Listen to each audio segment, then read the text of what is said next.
My name is Paisley. I am 29 years old, and I live in Seattle, and for 10 years, I was the invisible bank account that kept my family afloat. But the moment everything changed happened in seconds. It was at my brother Justin's wedding in Seattle. The room was full of white flowers and crystal glasses. I walked toward the head table, looking for my seat. Courtney, the bride, stepped in front of me. She didn't smile.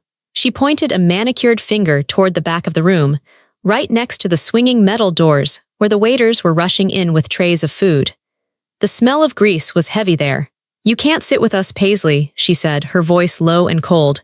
"You just don't fit the aesthetic. You'll ruin the photos. You can stand back there near the kitchen." I looked at Justin, my brother, the boy whose debts I had paid. He saw me and he looked down at his plate. He wasn't going to save me. My hand tightened around my clutch. Inside was an envelope with a $10,000 check. It was my gift to them. I didn't cry. I didn't yell. I just turned around, walked out the front door, and took my money with me.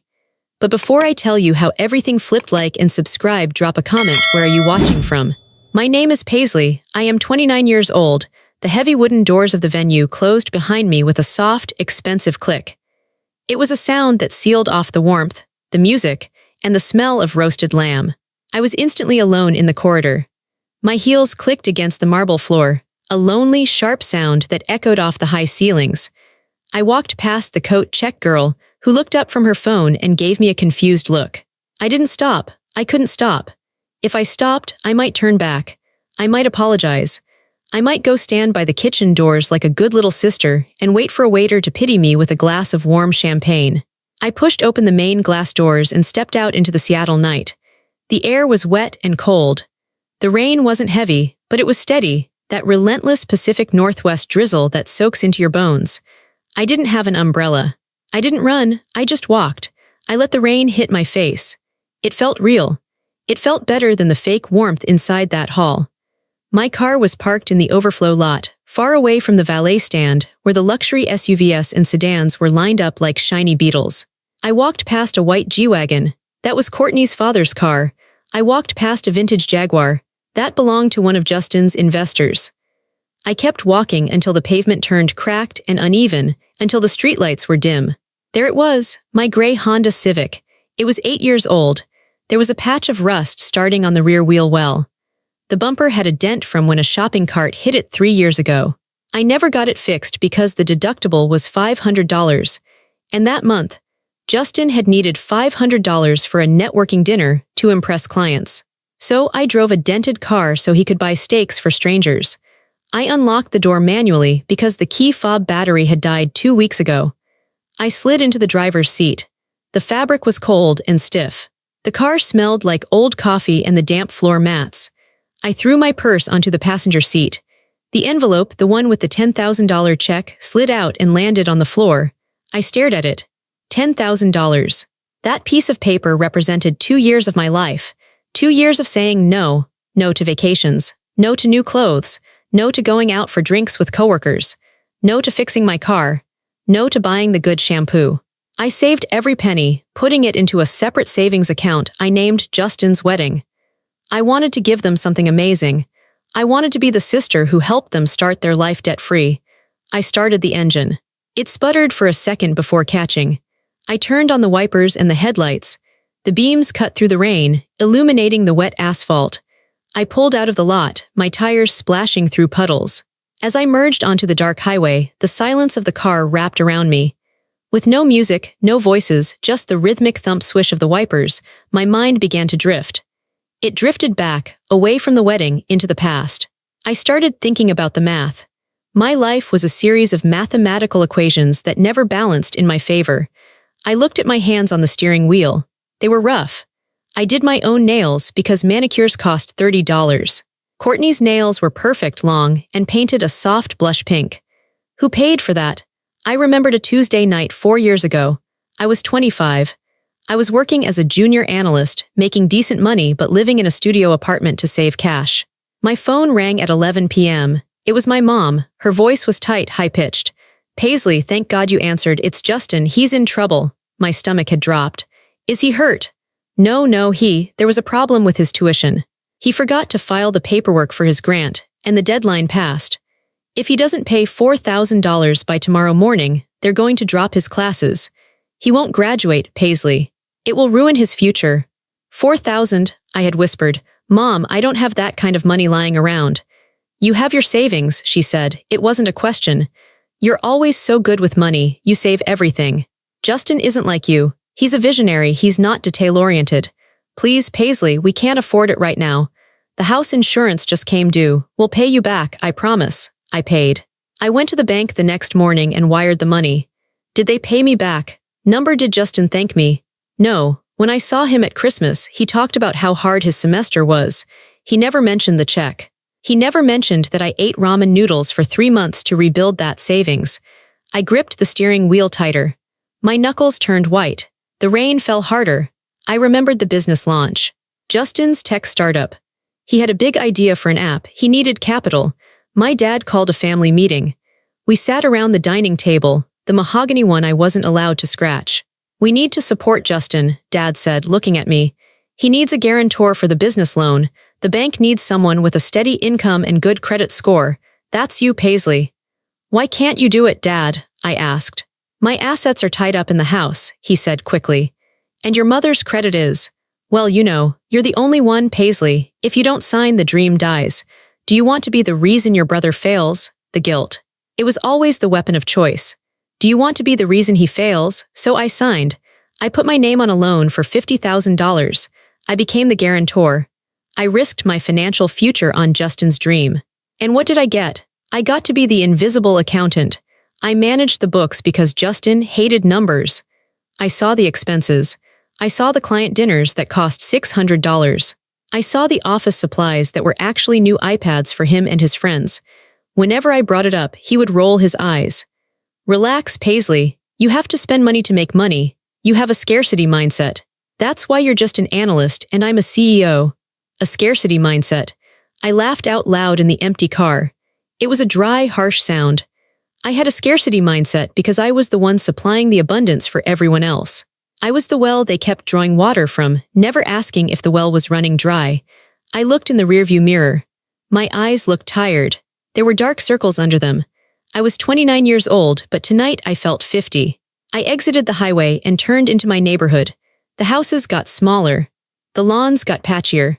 I lived in a complex called The Willows, which was a nice name for a block of beige concrete buildings near the industrial park. I parked my car in my assigned spot. I grabbed my purse and the envelope from the floor. I walked up the 3 flights of concrete stairs. The light in the hallway was flickering, buzzing like a trapped fly. The carpet smelled of damp wool and someone's burnt cooking. I unlocked my door and stepped inside. My apartment was small, 600 square feet. The living room was also the dining room.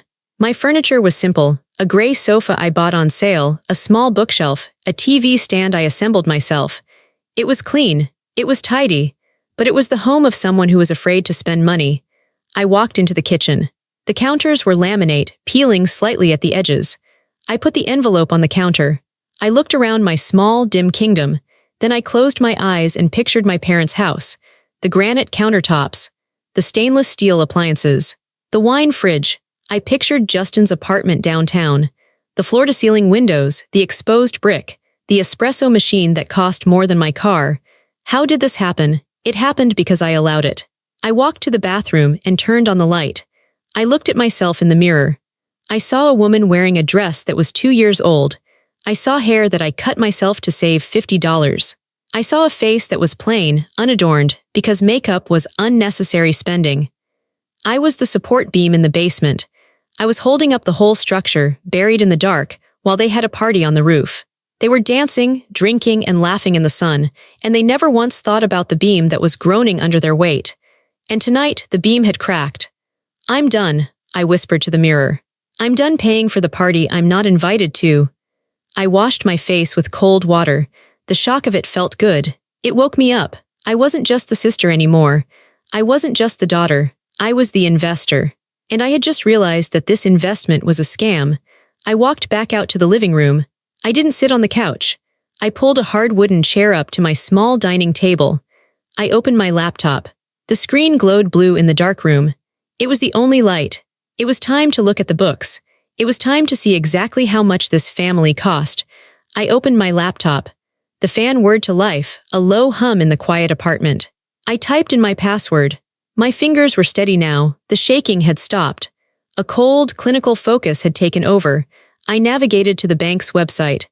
I had the login credentials for Horizon Tech, Justin's company. I was the guarantor, the financial backbone, so technically I had administrative access. Justin probably assumed I never used it. He thought I was too polite, too trusting, or maybe just too stupid to check. He thought I just signed the papers and looked away. For years, that's exactly what I did. I trusted them.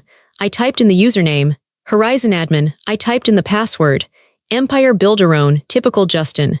He thought he was building an empire. The dashboard loaded. The blue and white interface of the corporate banking portal filled the screen. The first thing I noticed was the balance in the main operating account. $42,300. I blinked. That was high. Last time Justin had asked me for money, 3 weeks ago, he told me the account was overdrawn. He told me he couldn't pay the server hosting fees. He had begged me for $2,000. I had transferred it from my emergency fund. He had lied.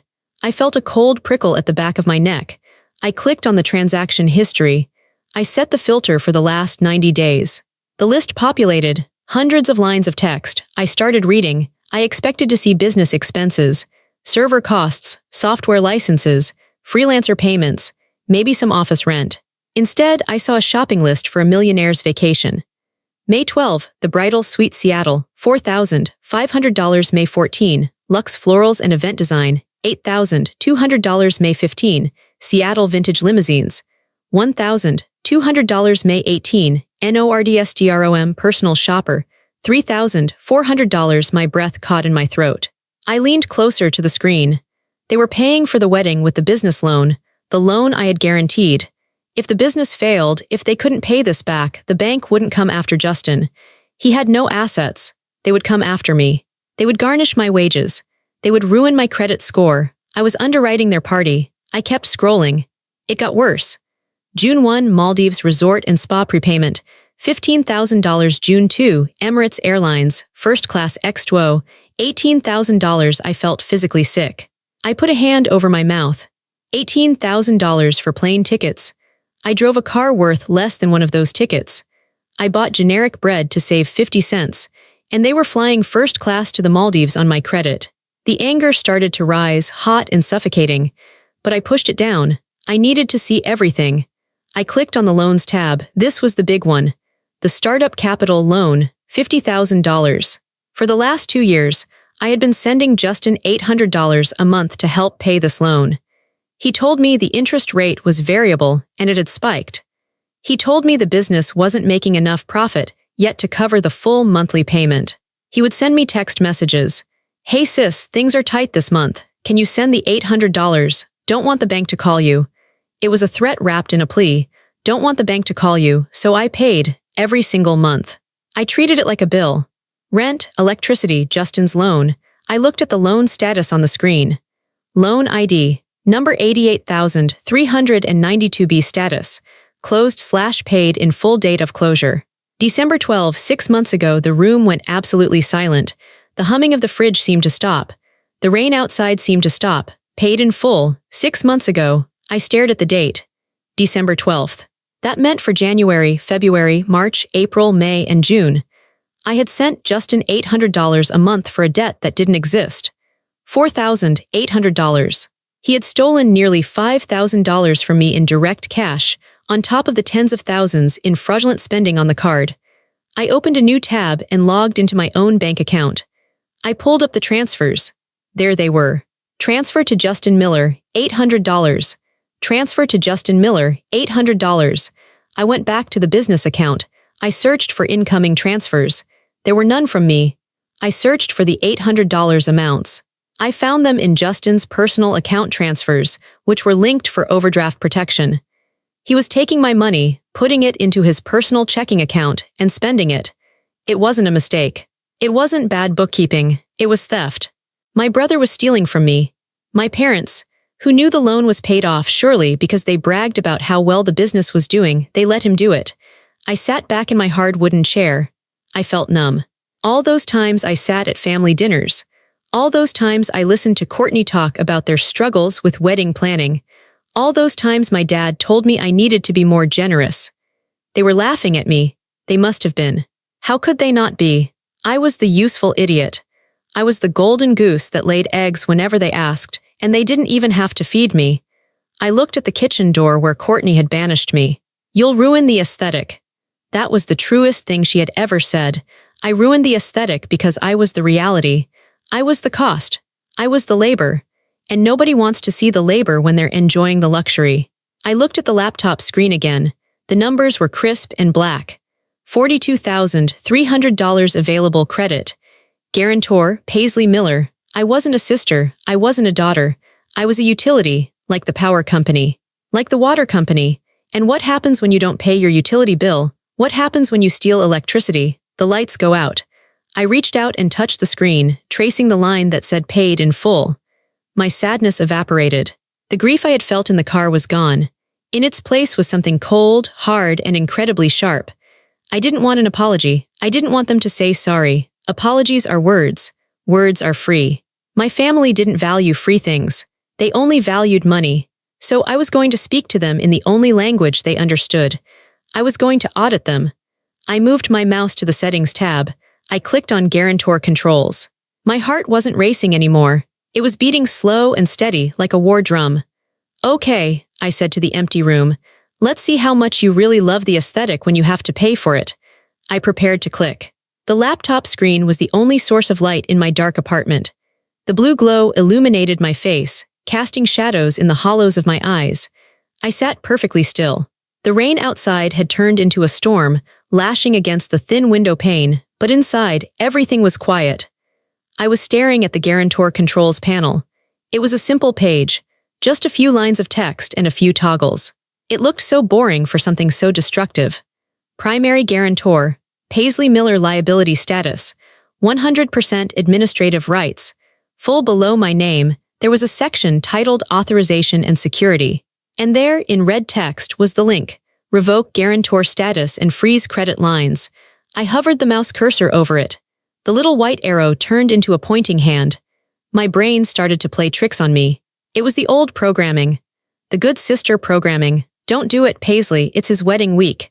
This is cruel, he's your brother, he made a mistake. Mom and Dad will be devastated. You'll destroy the family." I paused, my hand hovered. I thought about Christmas last year. I had given everyone thoughtful gifts.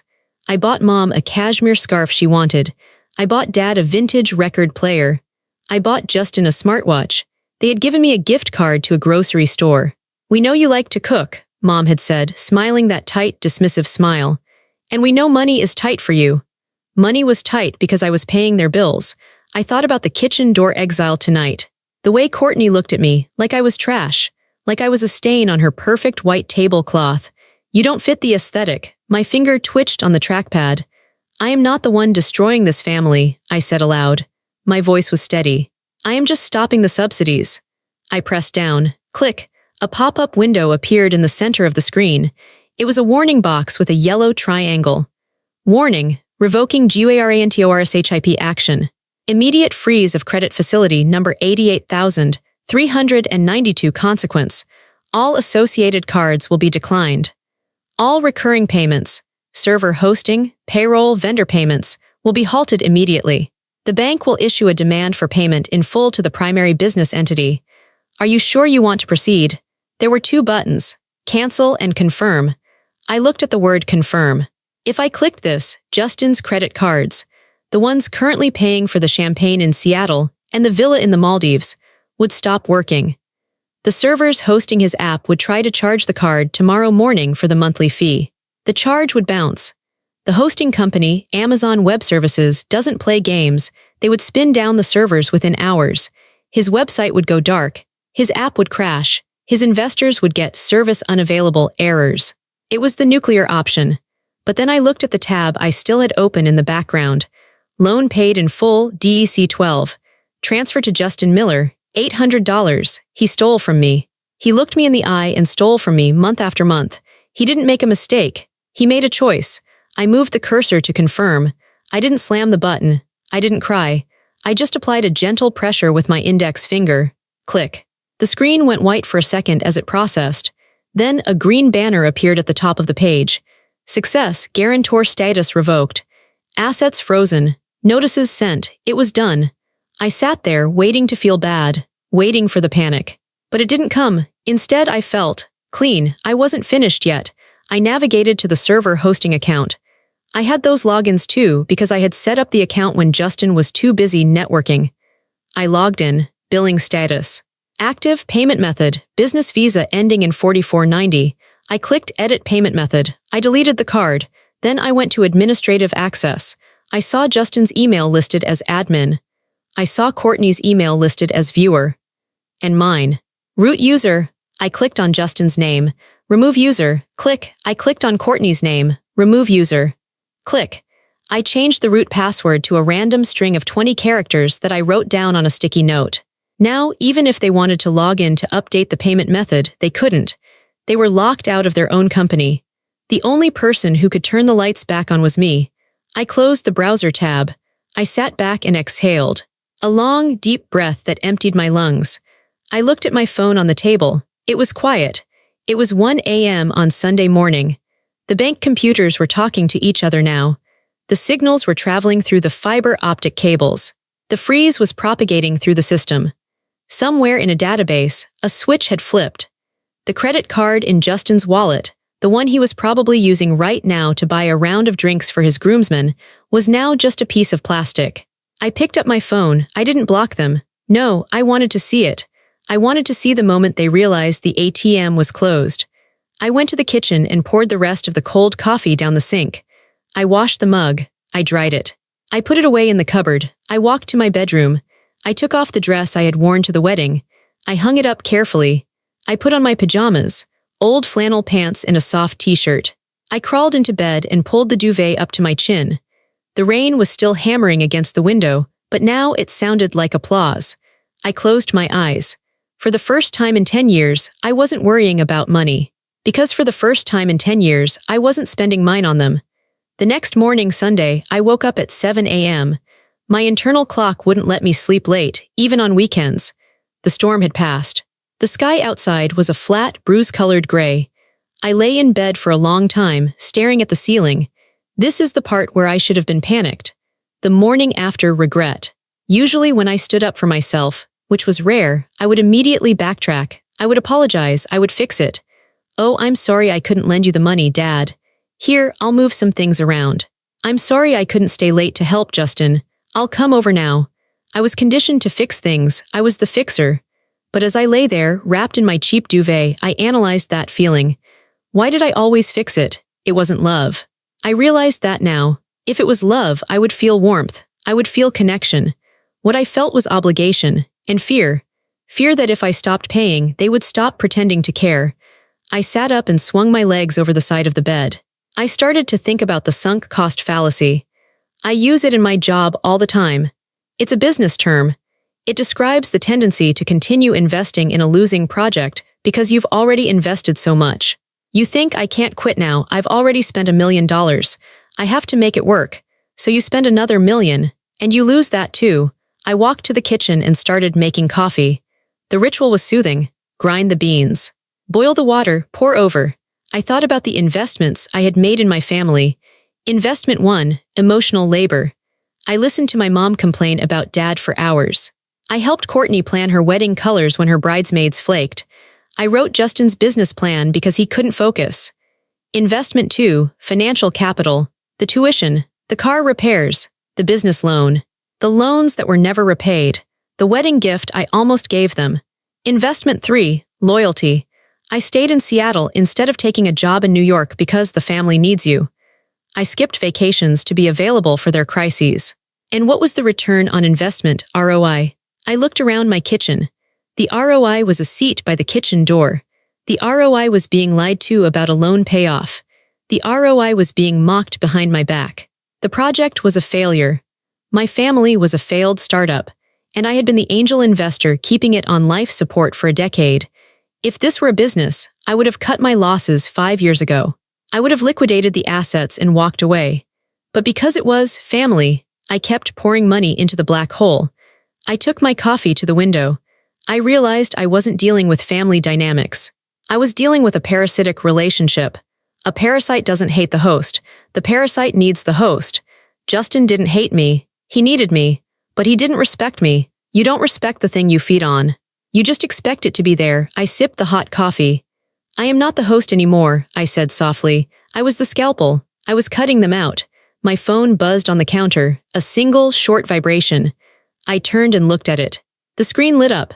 Text message from Justin. Hey, card got declined at the hotel breakfast.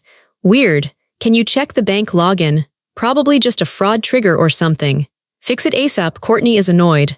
I stared at the message. Fix it ASAP, not good morning. Not sorry about last night. Not are you okay, just fix it. And Courtney is annoyed, he didn't know yet. He thought it was a glitch. He thought I was still his employee. I didn't reply. 5 minutes later. Another buzz, text message from Justin. Paisley, answer me. Card is dead. I tried the other one too, embarrassing. Log in and clear the hold. I took another sip of coffee. It tasted delicious. 10 minutes later, the phone started ringing. Incoming call, Dad, I let it ring. I watched the name flash on the screen. Dad. The man who told me to sign the loan because I was the responsible one. The man who watched me drive a dented car while he drank $60 wine. The ringing stopped. Then it started again immediately. Incoming call, Justin. He was panicking now. The breakfast bill was sitting there and his plastic was useless. I picked up the phone. I didn't answer it. I pressed the silence button and placed it face down on the table. I wasn't going to argue with them. I wasn't going to explain myself. I had already spoken. My language was the authorization revoked banner. I went to my closet and pulled out a pair of jeans and a sweater. I dressed slowly. I had a plan for today. I was going to go to a bookstore. I was going to buy a book, a hardcover, brand new, full price. Then I was going to go to a nice cafe, order a fancy lunch, and read. I was going to spend $50 on myself. And it was going to be the best money I ever spent. As I walked out the door, the phone was buzzing again. I locked the door behind me. Let them ring. The bank is closed. 3 days. It took exactly 3 days for the reality to hit them. I went to work on Monday morning like a ghost. I sat in my cubicle, answered emails, and updated spreadsheets for my actual job. My coworkers asked me how the wedding was. It was lovely, I said. The flowers were beautiful. I didn't tell them I was exiled to the kitchen doors. I didn't tell them I left before the salad was served. I just did my work. I felt a strange sense of calm, like the eye of a hurricane. I knew the storm was spinning around me, but inside my little radius of silence, the air was still. My phone was in my desk drawer. I had turned off the ringer, but I had left the vibration on. BZZT, BZZT, BZZT. It vibrated against the wood of the drawer every few minutes. It was like a trapped insect. I didn't look at it until lunch. When I finally opened the drawer and unlocked the screen, I saw the timeline of their collapse. It started with confusion. Monday, 9 a.m. Seattle time, /Monday, 10 p.m. Maldives time, Justin. Hey, trying to check into the villa upgrade. Card declined. Called the bank, they said account frozen. Call them ASAP, this is humiliating. Justin, Paisley, are you getting these? The concierge is staring at us. Justin. I'm trying the business Amex. Also declined. What is going on? I ate my sandwich. It was a turkey club I made at home. It tasted good. I took a bite and read the next wave. Monday, 10:30 a.m. Courtney. Paisley, this isn't funny. We are on our honeymoon. Justin is freaking out. Fix this now. Courtney. My dad is asking why we can't pay for the seaplane transfer. Do not make us look bad in front of my family. I imagined them. They were in one of the most beautiful places on earth. Turquoise water, white sand, and they were standing at a reception desk, sweating, arguing with a polite hotel manager who was telling them their credit was no good. I imagined Justin's face. He would be red. He would be blustering, trying to use his CEO voice. Do you know who I am? There must be a mistake in your system. But the system wasn't broken. The system was working perfectly. For the first time, the system was actually reflecting the truth. They had no money. I scrolled down. The tone changed around noon. Monday, 12:45 p.m. Dad. Paisley, pick up the phone. Justin just called me via Wi-Fi. He says all the cards are dead. He says you locked the accounts. Tell me this is a mistake. Dad, we are family. You don't play games with family. Dad, stop being dramatic. I know you were upset about the seating chart, but this is childish. Turn the cards back on. We can talk about your feelings when they get back. talk about my feelings. That phrase made me stop chewing. For 29 years, nobody cared about my feelings. My feelings were things to be managed, suppressed, or ignored. If I was sad, I was too sensitive. If I was angry, I was being difficult. If I was proud of an achievement, I was showing off. But now, suddenly, my feelings mattered. Why? Because my feelings had a price tag attached to them. I put the phone back in the drawer. I didn't reply. I went back to work. By Tuesday, the texts had turned into threats. Tuesday, 8 a.m. Justin. You realize you're killing the company, right? The server hosting fee is due tomorrow. If that card doesn't run, the app goes down.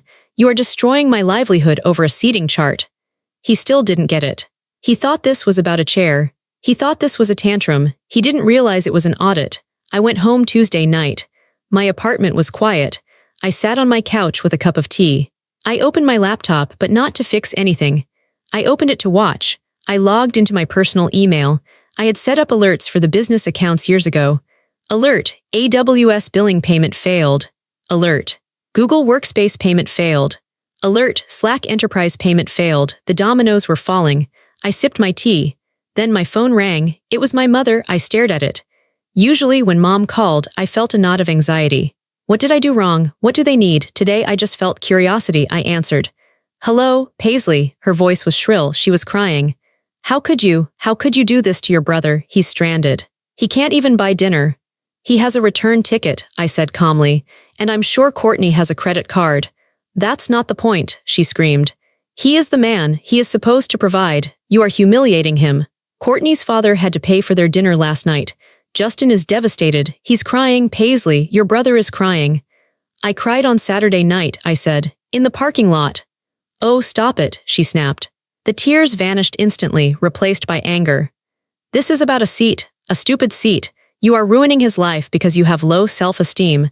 Grow up, Paisley. You are being selfish. You have always been jealous of him. Jealous? I asked. Jealous that he takes risks. Jealous that he has big dreams. You're happy with your little life, your little apartment, your little job, but you can't stand to see him shine. You want to drag him down to your level. I listened to her words. They were designed to hurt. They were designed to make me feel small, but they didn't work. Mom, I said, my voice was steady. I'm not jealous, I'm broke, or I was. Until Saturday. What are you talking about? I saw the accounts. I saw the loan repayment.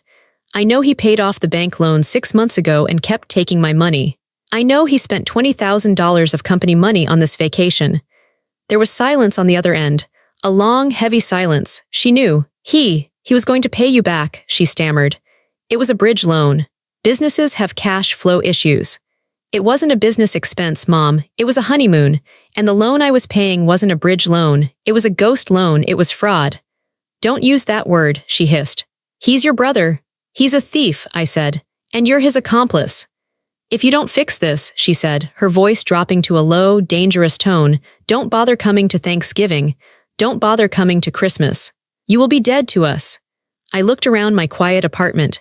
I looked at the rain against the window. I thought about Thanksgiving.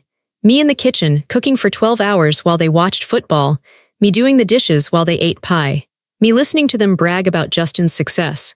Okay, I said. What? Okay, I repeated. I won't come. You're bluffing. You have nowhere else to go. You have nobody. I have myself, I said. And I have my money. I hung up. I sat there for a long time, holding the phone. My hand was shaking slightly, but not from fear, from adrenaline. I had done it. I had said the thing I was never supposed to say. I checked my email again. Alert, Horizon Tech, server suspension notice. The lights were going out in the Maldives. The lights were going out in Seattle. And for the first time in my life, I wasn't rushing to find a flashlight. I was just sitting in the dark, enjoying the peace. Wednesday came. The silence from my phone was heavier now. They had stopped the frantic texting. Now they were regrouping. They were probably talking to lawyers. Or maybe they were just waiting for me to break. I took a personal day from work. I needed to think. I drove to a park by the water. The rain had stopped, and the sun was trying to break through the gray clouds. I sat on a bench and watched the ferries cross the sound. I started thinking about the term glass child. I had read about it once in an article. It refers to a sibling of a child who demands a lot of attention, usually due to illness or disability. The parents look right through the healthy child to tend to the needy one. The healthy child becomes made of glass, present but invisible. But in my family, Justin wasn't sick. He wasn't disabled. He was just loud. He was demanding. He was the protagonist. From the time we were kids, Justin was the main character. If Justin got a C in math, they hired a tutor and promised him a reward if he got a B. If I got an A in math, they said, "That's good, Paisley, we don't have to worry about you. We don't have to worry about you." That was the mantra of my childhood. I remembered my 10th birthday. Justin had a soccer game the same day. He lost. He was crying in the car. My parents spent the whole drive home comforting him, buying him ice cream to make him feel better. We ate the ice cream. Nobody mentioned it was my birthday until we got home, and I asked if we could have cake. "Oh, Paisley," Mom had sighed. "Justin is really upset right now. Can we do cake tomorrow? Don't be selfish." I was 10. I learned then, your needs are secondary to his moods. I remembered high school graduation. I was valedictorian. I gave a speech.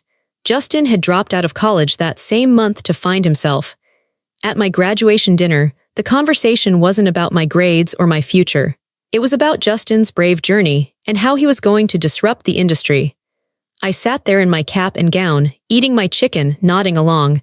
I was the infrastructure. I was the road he drove on. Roads aren't supposed to have needs. Roads get paved over. Roads get driven on. If a road develops a crack, you patch it up quickly so the traffic doesn't stop. But I wasn't just a road. I was a person. I looked at the water. Why did I accept it for so long? Because I thought that being low maintenance was a virtue. I thought that if I asked for nothing, I was being good. I thought that if I solved problems, I was being useful. I confused utility with love. I thought if I am useful enough, they can't leave me. But they didn't leave me. They just used me. I realized something terrifying as I sat on that bench. I was invisible because I made myself invisible. I never caused a scene. I never said no. I never demanded a seat at the table. I accepted the seat by the kitchen door long before Courtney assigned it to me. I had been sitting by the kitchen door my whole life. I stood up. The wind was cold on my face. "No more," I said. "Breaking the pattern is painful. It feels like breaking a bone. When you shatter the glass, people get cut. My mom was cut. My dad was cut. Justin was bleeding out in the Maldives. They were hurt because the invisible wall they leaned on had suddenly disappeared. They fell down because I stepped away. But that wasn't my fault. You shouldn't lean your entire weight on a person you refuse to see." I walked back to my car. I felt different. I felt solid. I wasn't made of glass anymore. I was made of flesh and bone and anger and money. I drove to the mall. I went to a store I usually never entered. A high-end department store. I walked to the makeup counter. "Can I help you?" the woman asked. "Yes," I said. "I want a lipstick, red, bright red." "Are you sure?" she asked, looking at my plain clothes. "Maybe a neutral tone." "No," I said. "I want the red. The one that says, 'Look at me.'" I bought it. It cost $40. It was ridiculous. I went to the car and put it on in the rearview mirror. My lips were blazing red. I looked in the mirror and I saw Paisley, not the sister, not the daughter. Not the wallet, just me. I smiled. The red lipstick made my teeth look white. It made my eyes look bright.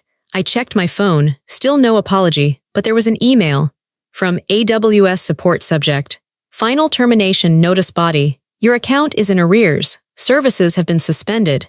Data deletion will commence in 48 hours. I looked at the email. Data deletion. Justin's app code. His customer database. His empire. It was all sitting on a server that was about to be wiped clean because he couldn't pay a $200 bill without my help. I could save it. I could log in, put in my credit card, and save him. It would take 2 minutes.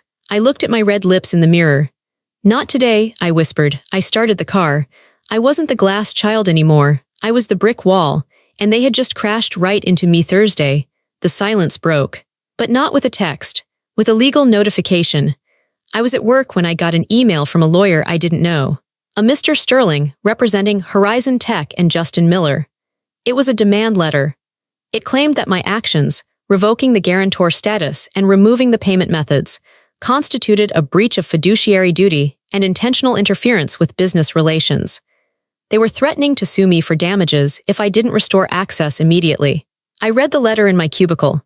My hands started to shake, not from fear, from rage. They were suing me, they stole my money, they humiliated me, and now they were suing me. I picked up my phone. I didn't call Mom. I didn't call Justin, I called Mr. Henderson. Mr. Henderson was an old friend of my grandfather's. He was a contract lawyer. He wasn't expensive, but he was mean. He was the one who had reviewed the original loan documents 3 years ago. I remembered what he told me then. Paisley, this is a bad idea, but if you're going to do it, we are adding a call-on-demand clause. It means that if the borrower defaults or misuses funds, you can demand full repayment of your guaranteed portion immediately. Justin had signed it without reading it. He was too busy picking out his office chair. Mr. Henderson, I said when he answered, it's Paisley Miller. Paisley, his voice was gravelly.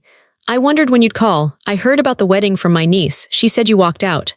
I did, I said. And now they are threatening to sue me.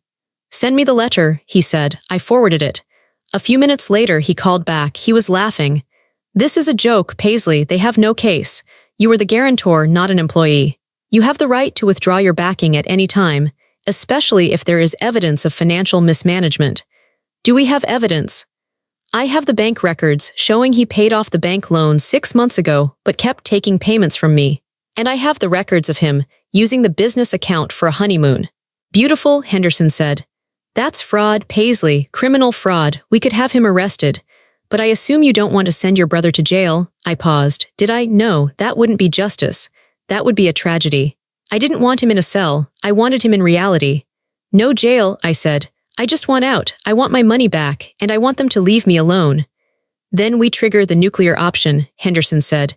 The call-on-demand clause. Since you effectively acted as a private lender for the last 6 months, and since your credit secured his assets, we can call the debt. We demand repayment of the $50,000 guarantee plus the stolen funds. Immediate payment. And if he can't pay, then we seize the assets, the car, the computers, the intellectual property. We liquidate Horizon Tech. Do it, I said. Are you sure, Paisley? Once we file this, there's no going back. This is war. I looked at the red lipstick stain on my coffee cup. They started the war, Mr. Henderson. I'm just finishing it. All right, I'm filing the motion now, and I'm sending a response to Mr. Sterling. It will be on their desk in an hour. I hung up. I sat there and waited. An hour passed. Then 2. Then the internet started to break. I went to the Horizon Tech website. Error 404. Site not found. I checked the app on my phone.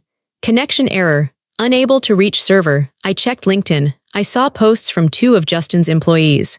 So, I guess I'm looking for work. Horizon Tech just imploded.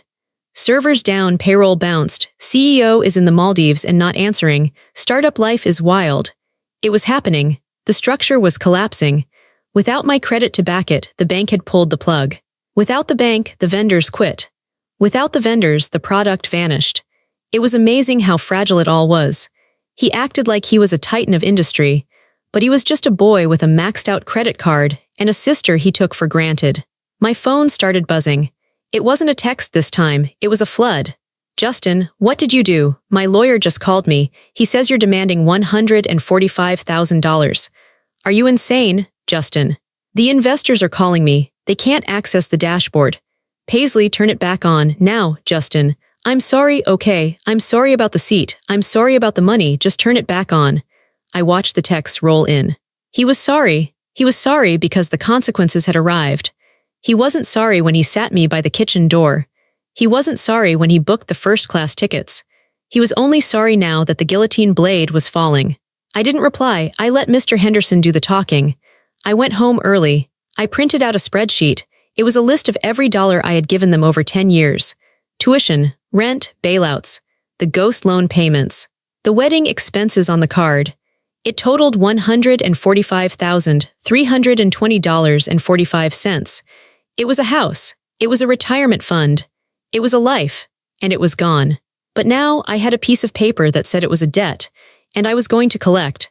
I sat in my living room and waited. I knew they were coming. They would cut the honeymoon short. They would fly back. They would come here to scream at me in person. I looked at the door. I had installed a heavy security chain 2 days ago. I locked the deadbolt. I slid the chain into place. I wasn't the peacekeeper anymore. I was the collection agency. It happened on Friday night. The rain had returned. It was slashing against the windows, a violent, windy storm.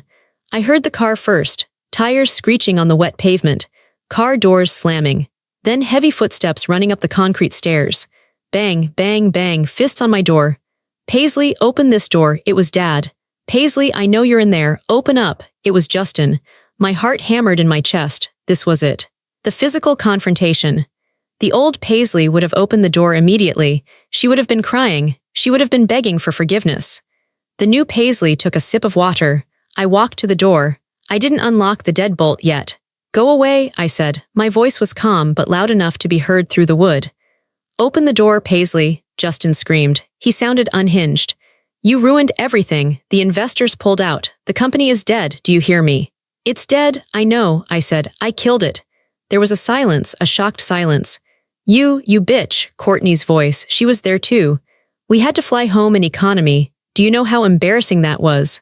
We had to borrow money from my dad to get off the island. Good, I said. Now you know how it feels to need a loan. Paisley, open this door right now, my mom said. Her voice was the scariest.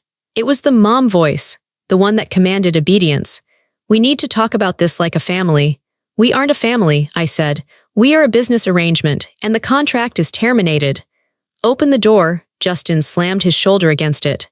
The wood groaned. I unlocked the deadbolt. I opened the door, but the security chain held tight.